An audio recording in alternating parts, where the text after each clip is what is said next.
अच्छा प्रधान जी, अब हमें आज्ञा दीजिए और जैसा आपने कहा है शादी की तारीख जल्द से जल्द निकलवा लीजिए। अशोक, जो तुमने कहा वो तो मैं कर लूंगा, लेकिन जो बात मैंने तुमसे कही है वो तुम्हें करना होगा। कौन सी बात? मीरा और पंचम का संबंध हमेशा हमेशा के लिए खत्म हो जाना चाहिए।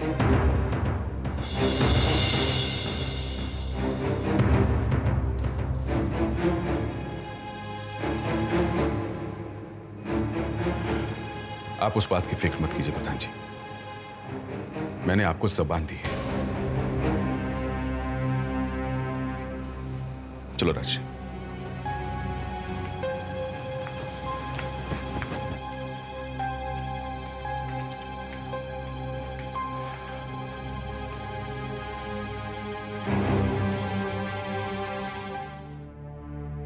क्या सोच रहे हो आप? क्या यही सोच रहे हो कि अशोक पंचम को उस लड़की से दूर कर पाएगा या नहीं? मैं ये नहीं सोच रहा था। पर मैं तो यही सोच रही हूं। मुझे नहीं लगता कि अशोक पंचम को उस लड़की से अलग कर पाएगा। ये तो अशोक को देखना है कि वो पंचम से अपनी बात मनवा सकता है या नहीं। आप हमेशा बेसिर पैर की बातें क्यों करते रहते हैं? ये सिर्फ अशोक की समस्या नहीं है, ये हमारी भी समस्या है। कल को राधिका को उन्हीं के घर में जाना है। अगर पंचम ने उस लड़की से रिश्ता नहीं तोड़ा तो हम अपना रिश्ता तोड़ देंगे। क्या? किसी लड़की का जब एक बार रिश्ता टूटता है ना, तो लोगों के मन में उसके बारे में 50 सवाल उठते हैं। देखिए, अशोक और उसका खानदान बुरा नहीं है। अगर आज पंचम बहक गया है, कल को वो सही रास्ते पे अगर आ जाता है तो हमारी राधिका उनके घर में राज करेगी, राज। अब आप कोई भी फैसला लेने से पहले मेरी इन सब बातों पर गौर जरूर कर लीजिएगा।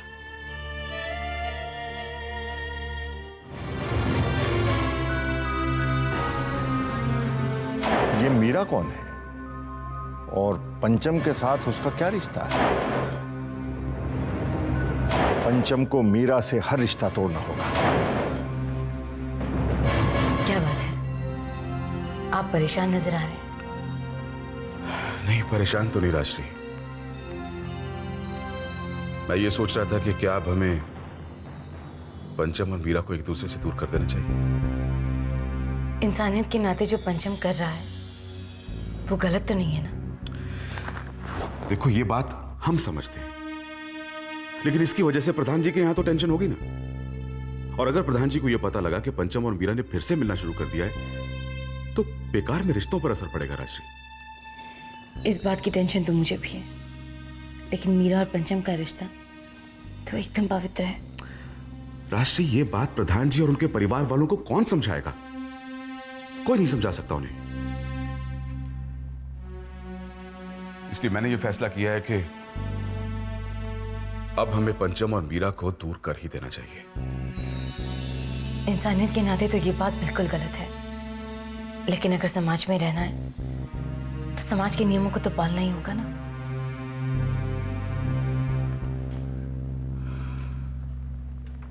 राधिका,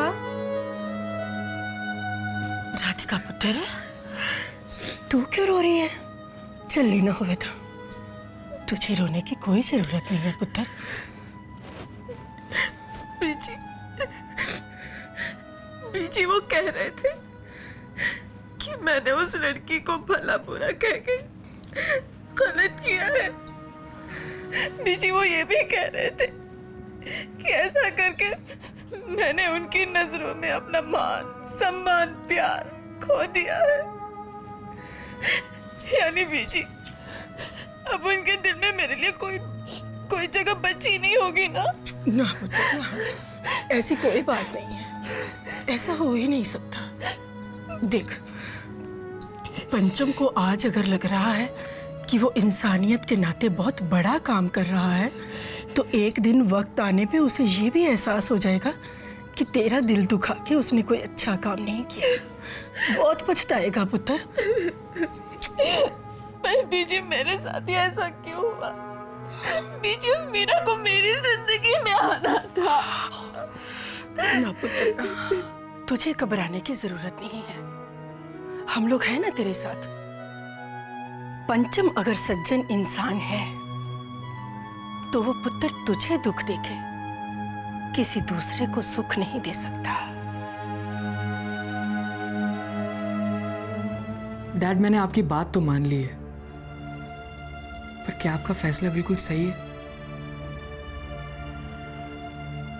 बेटा, मुझे बहुत अफसोस है कि मुझे इस तरह का कठोर फैसला करना पड़ा, पर मैं क्या करता। एक तरफ मीरा की तकलीफें हैं और दूसरी तरफ प्रधान जी को दिया हुआ मेरा वचन। देख बेटा, मीरा की देखभाल करने के लिए और लोग भी हैं, लेकिन मेरा वचन निभाने का एकमात्र सहारा तुम हो, सिर्फ तुम। मीरा के मॉम डैड क्या कहेंगे? बेटा, मेरी मिस्टर अवस्थी से बात हुई है और प्रधान जी के यहां जो कुछ भी हुआ, मीरा ने उन्हें सब कुछ बता दिया है। मिस्टर अवस्थी मेरे इस फैसले से सहमत हैं। वो भी अपनी तरफ से पूरी कोशिश करेंगे कि मीरा तुमसे न मिल पाए। ठीक है, आप लोग जैसा सही समझे।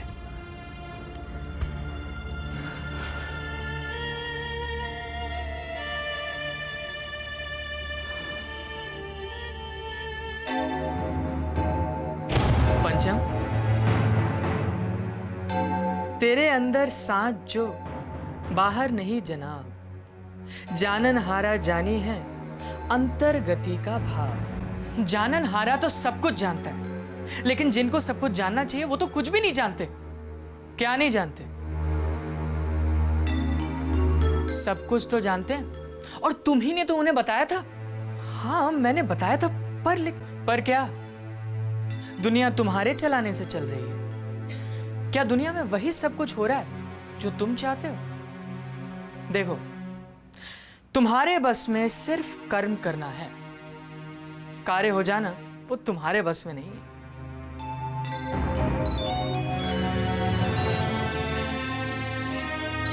सुन रहे हो? हाँ, सुन रहा हूं। तो उठाओ। अरे भाई, फोन उठाओ।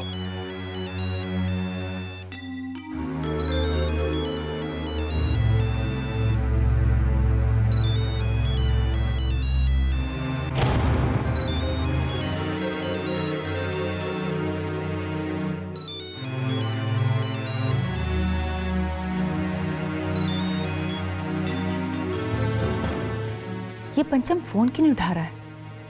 पता नहीं मम्मी पापा से उससे क्या बातें हुई होगी। उन्हीं से पूछती हूँ। ऐसी बात नहीं है रुको। हमारी सोच हमारी परिस्थितियों के आधार पर बनती है, जबकि सच्चाई कुछ और होती है। और पंचम को देखिए, कितनी बेइज्जती की थी हमने उसकी, लेकिन वो बेचारा हमारी बेटी के दुख में उसके साथ है। और इसके बदले में उसे क्या मिला? अपने बाप की नफरत। नौबत यहां तक आ गई है कि उस बेचारे का रिश्ता टूट सकता है।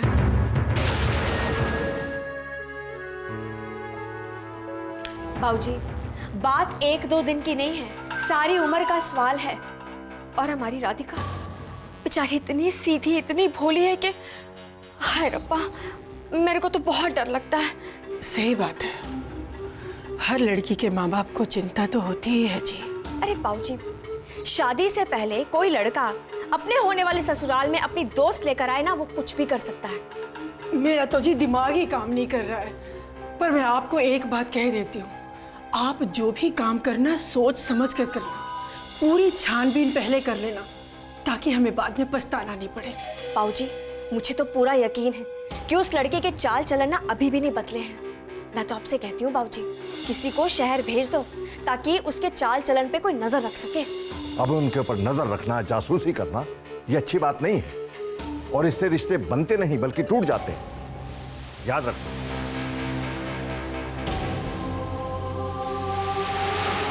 ये रिश्ता जोड़ना ही किसे है, मुझे तो ये चकनाचूर करना है।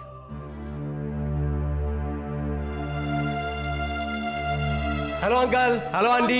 Hello aunty. मीरा कहाँ है? अंकल, आप सबको मिलकर हमें एक अच्छी सी पार्टी देनी चाहिए। मीरा ने पंचम को हरा दिया and it's not a small thing, it's a very big thing. कहाँ है वो छुपी रुस्तम? नहीं बेटा, छुपा रुस्तम तो पंचम है, जिसने जानबूझकर मीरा को जीतने का मौका दिया। जानबूझकर? अंकल क्यों? बेटा, वक्त आ गया है कि तुम जैसे सच्चे दोस्तों को सच्चाई पता चल ही जानी चाहिए।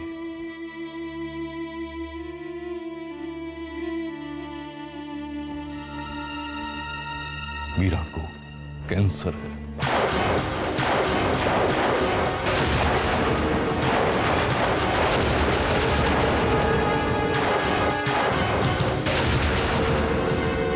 मीरा को कैंसर? कैसे अंकल? नहीं, ये नहीं हो सकता। बेटा, मानना तो हम भी नहीं चाहते, लेकिन यही सच्चाई है। आज तक पंचम ने मीरा के लिए जो कुछ भी किया है, उसके पीछे उसका एक ही मकसद था, मीरा को खुशियां देना। लेकिन मीरा को खुशियां देते देते पंचम खुद गम के सागर में डूब चुका है। और हम ऐसा हरगिज नहीं चाहते बेटा। इसलिए बेटा, हम तुम लोगों को एक रिक्वेस्ट करना चाहते हैं। तुम लोगों ने हमेशा मीरा और पंचम को एक साथ देखना चाहा था, पर अब किसी भी तरह उन दोनों को अलग कर दो।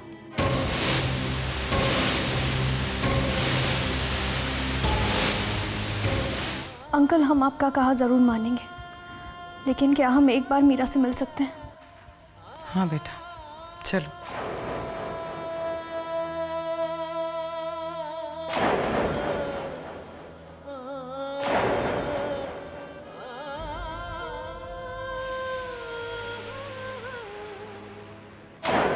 हमारी शादी होने वाली है।